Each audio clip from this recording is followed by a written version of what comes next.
அதோட நிப்பாட்டல, உலகம் பூரா பாக்குறாங்க, எல்லா பகுதிகளிலும் பாக்குறாங்க. ஒருத்தன் தப்பு செஞ்சிட்டான்னு சொன்னா அதை குற்ற பரம்பரையாக்கி, அவன் புள்ளைய குற்றவாளியாக்கி, அவன் பேரனை குற்றவாளியாக்கி, அந்த மாதிரி நடக்கக்கூடிய காட்சிகள் உலகம் பூரா பாக்குறோம். ஒருத்தன் கொலை பண்ணிட்டான்னு சொன்னா அவன் குடும்பத்தையே சித்திரவதை பண்ணக்கூடிய அதிகார வர்க்கங்களை எல்லாம் பார்க்கிறோம்.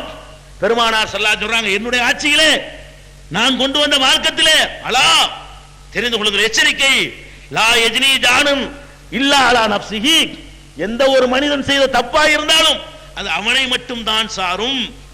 எந்த அப்பனும் மகனுடைய தப்புக்கு பொறுப்பாளன் இல்லை, எந்த மகனும் அப்பனுடைய தப்புக்கு பொறுப்பாளன் இல்லை.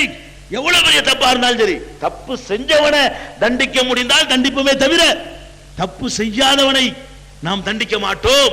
நம்முடைய ஆட்சியில அதுக்கு இடமில்லை என்று பெருமானார் ஸல்லல்லாஹு அலைஹி வஸல்லம் அவர்கள் ரொம்ப தெளிவாக சொல்லுகிறார்கள். வலா யஜ்னி வாலிதுன் அலா வலதிஹி வலா வலதுன் அலா வாலிதிஹி, எந்த ஒரு தகப்பனும் மகனுக்காக குற்றவாளியாக மாட்டான், எந்த ஒரு மகனும் தகப்பன் செய்த தப்புக்காக குற்றவாளியாக மாட்டான். அவனவன் செய்த தப்புக்குத்தான் நம்முடைய ஆட்சியிலே அவன் பொறுப்பாளியாக இருப்பான். இதையும் நான் தெளிவாக பிரகடனம் செய்கிறேன் என்று பெருமானார் ஸல்லல்லாஹு அலைஹி வஸல்லம் இதை வேற சொல்றாங்க.